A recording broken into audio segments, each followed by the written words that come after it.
On the day of my military homecoming, my father texted, "No one will be at the base. Don't expect a welcome." Then I opened Instagram and saw them gathered with balloons, waiting for my cousin's flight at another terminal. I stood there in uniform at the arrivals gate, watching other soldiers collapse into their families' arms, kids holding welcome home daddy signs, wives crying, parents cheering. Me, I got a text saying, "Don't bother coming home."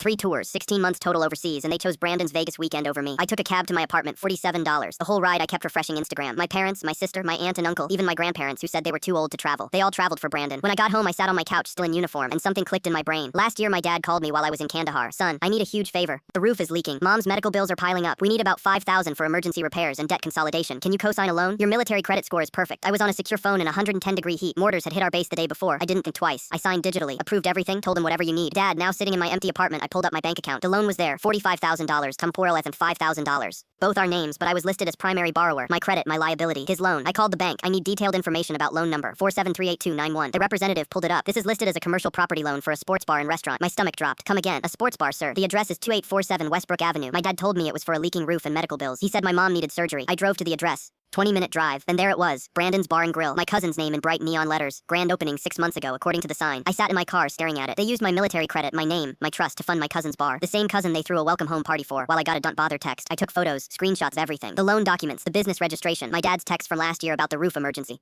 Then I called my lawyer, a guy I knew from high school who specialized in fraud cases. He listened to everything. "This is textbook loan fraud. You were deceived about the purpose. You were the primary but had no knowledge of the actual business, and you were overseas under duress when you signed. We can pursue criminal charges." 2 days later, my dad finally called. "Son, we need to talk about something important." "Yeah, we do. Tell me about Brandon's bar." 10 seconds of pure silence. "How did you find out?" "I came home from Afghanistan, Dad. I have eyes. Look, we were going to tell you. It was supposed to be a surprise, a family investment. Brandon was going to cut you in once it got profitable." "With what money?" "The $4,800 I sent him last year when he said he was unemployed and couldn't make rent. That was different. That was just helping family. You used my name, my military credit, my signature to get a $45,000 loan. You lied about what it was for. You told me mom needed surgery, then you gave it all to Brandon and didn't even show up when I came home from war." His voice got defensive. "The business is struggling right now. If you make this difficult and pursue legal action, we all lose. The bar could go under. Brandon could lose everything." "Good. You don't mean that." "I filed papers with my lawyer this morning. Fraud investigation starts next week. And since the loan and business registration lists me as primary owner, I'm selling my half to the highest bidder." My mom called me 47 times that night. My sister sent paragraph after paragraph about how I was destroying the family over a misunderstanding. My aunt left a voicemail crying. Brandon sent a text calling me a selfish piece of trash who never cared about family. I didn't respond to any of them. 3 days later, I got a call from a commercial real estate agent.